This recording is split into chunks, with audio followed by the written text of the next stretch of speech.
E como que você encontrou com a HostGator lá fora?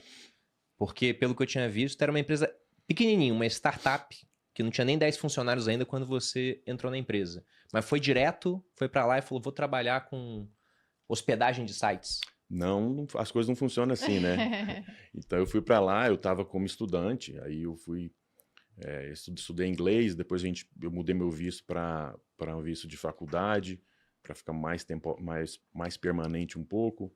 Aí fui estudar história da arte, antropologia, o que tinha de matéria lá desse tipo, eu fui estudar. E ao mesmo tempo estava trabalhando em coisas lá que dava para trabalhar.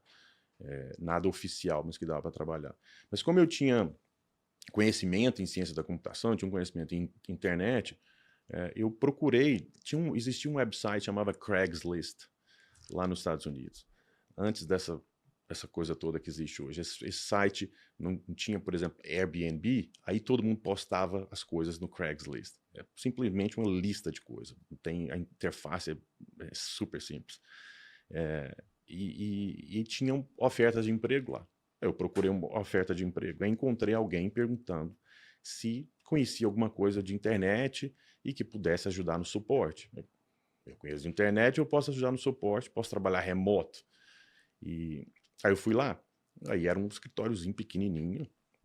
E fiz uma entrevista com um cara que era o fundador. Ele, você conhece disso, conhece daquilo, se você quiser começar, $10 a hora. E se você quiser ficar aqui no escritório, você fica aqui. Tá bom. Aí eu ia lá. Eu trabalhava de madrugada, porque eu estudava durante o dia também. Então eu começava às 5 da tarde até às 3 da manhã. E foi muito bom. Essa época foi muito importante na minha vida. Apesar de eu ser a pessoa mais velha que tinha lá, o fundador nessa época tinha 18 anos. 18 anos. Geralmente é assim, né? Startup, ainda mais quando é tecnologia, né? Eu tinha 29. Aham. Então eu era o avô deles lá. As pessoas que eles contratavam também eram muito novas, né? Então eu me vi naquela situação ali, mas eu não estava achando ruim, eu estava achando bom demais, estava vivendo experiência nova, igual eu falei, não fui lá para ganhar dinheiro, não fui lá para ser rico, não fui lá para empreender, não fui lá para nada disso, fui para viver. E era uma experiência muito boa, mas foi muito difícil no começo, não era a minha primeira língua, eu tinha que atender bate-papo e telefone ao mesmo tempo. E a empresa já tinha clientes de outros países, então ligava gente com o inglês todo quebrado. E aí os americanos não entendem. É muito difícil para eles entenderem inglês quebrado. Para mim já não era tanto, porque o meu era quebrado. Então, todo cliente de outro país que ligava, eles passavam para mim, e eu fui melhorando meu inglês muito rápido, melhorando minha habilidade de conversar com esse pessoal muito rápido. Então eu conversava com 300 pessoas por dia. Então eu aprendi em poucos meses, eu era muito bom naquilo que eu estava fazendo, e eu comecei a gostar muito daquilo. Então eu entendi o que o cliente precisava.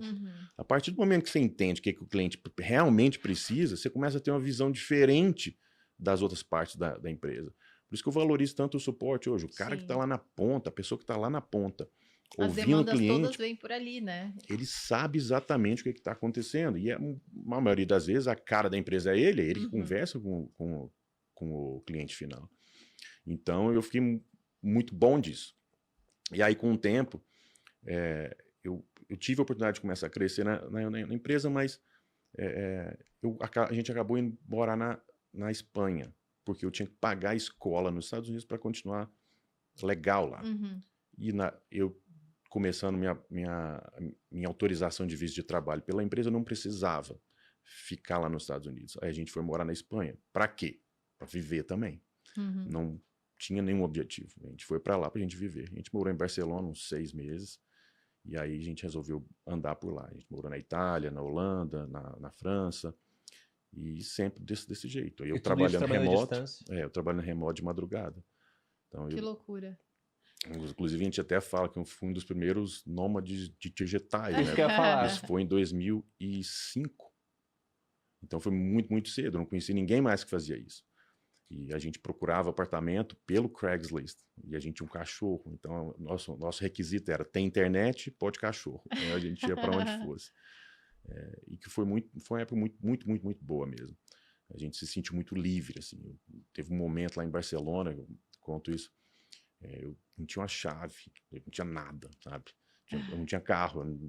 E a gente andando lá e falei, porra, tão bacana isso aqui que a gente está vivendo, que volta no livro de novo. Nós vamos fazer referência a esse livro várias vezes hoje. Depois vocês assistam o podcast que a gente fez, que tá no ar, que Sim. acho que é um dos últimos que a gente fez, que chama Morra Sem Nada, desse livro que eles estão falando. Tem esse, tem o anterior de produtividade, aí vem o Morra Sem Nada. Mas o interessante é que você fez tudo isso muito antes do livro ser escrito, pô. Uhum. Então você leu o livro e falou, eu fiz bem.